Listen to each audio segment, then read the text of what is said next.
Our first question for our panel brought from our Facebook group is, short of running for office at the local level itself, what is the most effective method for not only getting our voice heard by decision makers, but for most effectively actuating change from our office holders?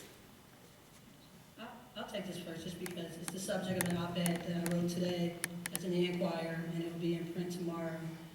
I think it's important that we get involved in the local process.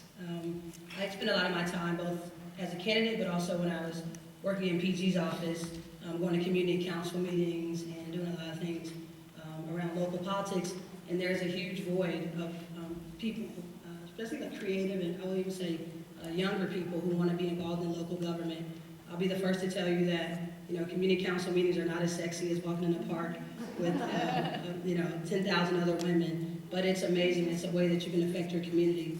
I think, Donald Trump can act like he can try to ignore you, but your local official, they can't. And once we look at, we hear a lot of people talking about the disparities in like equal pay. We hear a lot about women make 78 cents for every dollar a man makes, but the racialized reality is that Black women make 63 cents and Hispanic women make 55 cents. But we don't really know locally, have we checked into where our government is in that range? We know for sure that our local government pays women the same. Do we know that? Have we researched it? So I think we have to look at what we can affect immediately, and we think about the inequities that we have in our cities. There's a lot, unfortunately, there's a lot of inequity to go around. So I think we need to think about, and especially in Cincinnati where we have such a high concentrated area of poverty, where can you plug in to help the people that live in your city? Where can you actually affect change more immediately? So again, I know it's not sexy as rallying in front of City Hall, but I think it was Tip O'Neill who said that all politics are local. And I think we have to really get engaged into our local politics, because after the protests are over and after we get done marching, you do have to ask yourself what's next. And so we have to transfer that energy and all that passion that we have, because the passion is real, and we just can't let it die. We must stay vigilant, because the reason why we're in the space that we are now politically in our country is because people thought we had arrived because Barack Obama was the president, and we hadn't quite arrived. There was still so much more work to do. So my advice is to stay vigilant, and the way to do that is keep your eye on national politics, and you want to make sure that you call Senator Brown's office, and you want to make sure you call Rob Portman's office, and you want to make sure you call Steve Shabbat and all the other representatives, but make sure you know what's happening in your community local, because there's a lot of inequities in Cincinnati and in this area that I'm sure a lot of you that you're not aware of. Yeah, I want to just maybe push back on this question a little bit. The question is, short of running for office at the local level itself, what change can you make? A little bit, the question too quickly throws away the idea of running for office. We need new leaders that are invested in creating real change in our community. And the best and most profound and most transformative way to change your government is to run for office and to win. So everyone in this room, I understand that it's scary. You've probably never even considered it before, but we need you to consider it now. Because the real change that we're talking about, and I'm talking about real change that affects real people, that happens at the school board level. It happens at city council. It happens at the state legislature. And if you're wondering or thinking, oh, this crazy guy, there's no way I can win. He's just blowing hot air. Everyone at this table has been told they can't win. They should sit down and shut up. Chris Seelbach, when he first ran, people thought he was crazy.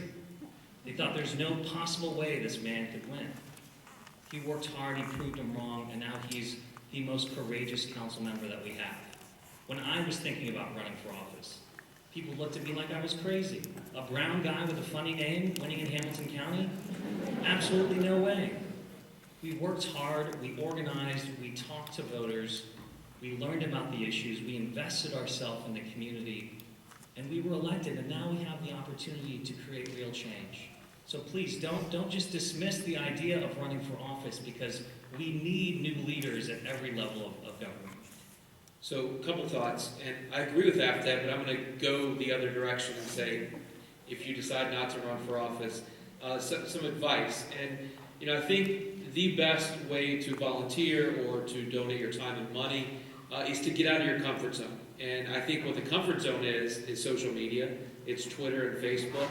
It's saying, I'll stuff envelopes. It's saying, I'll greet other volunteers. Where we need you is knocking on doors. It's making phone calls. It's maybe, talking to someone who doesn't agree with you. Those are the real places where we're going to affect change. And so I was talking to our campaign manager today who just came off the Hillary campaign, and she was telling me about how they had this barrage of volunteers until they told them what they needed to do. And then all of a sudden, people had illnesses or couldn't find a ride. And so I would challenge you all, if you want to affect change in a volunteer way, make sure you're able to step out of that comfort zone and not just tweet about it or willing to sit in an office and stuff an envelope, but get out there and knock on people's doors who probably disagree with you and explain your case. I think that's where we need the biggest amount of improvement in terms of our volunteer base. Just one more thing to add. Don't underestimate the importance of a phone call. I know people think that even just picking up the phone and making one call won't make a difference, but it really does. And I kid you not, from the moment that I walked into the office Monday at 6:30 a.m. until I walked out, and again this morning, the phones have not stopped ringing. And that matters. It makes a difference whether you're opposing what's going on, whether you're for what's going on, whether you're completely disheartened with the current political climate. Call and let the senator know. And I'm sure Senator Portman's office is getting just as many calls as we're getting, and we listen. We track all the calls. We make sure that we figure out where you're calling from. We want to know what people are thinking in different areas of the state, and we really do log these calls in, and it's very important for us and for those elected in office to understand what their constituency groups are saying. So definitely don't underestimate the importance of making a phone call and voicing your opinion. And I would add is that if you pay attention, your government is usually having public input meetings. The public's invited to make comment on an issue that they're going to vote on. And that's very important to be involved in those meetings. It's called civic engagement. And a lot of cities will spend quite a lot of money trying to get that civic engagement. And one of the things I was proud of in Covington was that it almost happened organically because of our neighborhood structure.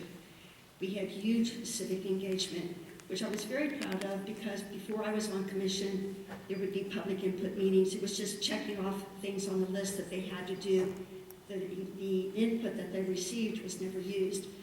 But during my term on the city commission, it was the input was valued, and because it was valued, those citizens got involved in hands-on projects, got involved in improving their neighborhoods. That civic engagement made the commission, the mayor, better because of that. So I believe you have plenty of opportunities to do that in Cincinnati, Hamilton County. It's just a matter of finding the areas that you feel are important or you can make a difference and just dig your heels in and go for it. It does make a difference. And again, I agree, the quickest way when there's a hot issue like there are today is like the phone calls are very important. So your senators, your congressmen, they're counting the phone calls. They don't really care what you're saying. They're counting the phone calls for or against. That's how they do it in Frankfurt at the state level. That's how they do it in D.C. It's kind of how you do it at the city level. It seems a shame, but basically they're just counting the votes, yes or no.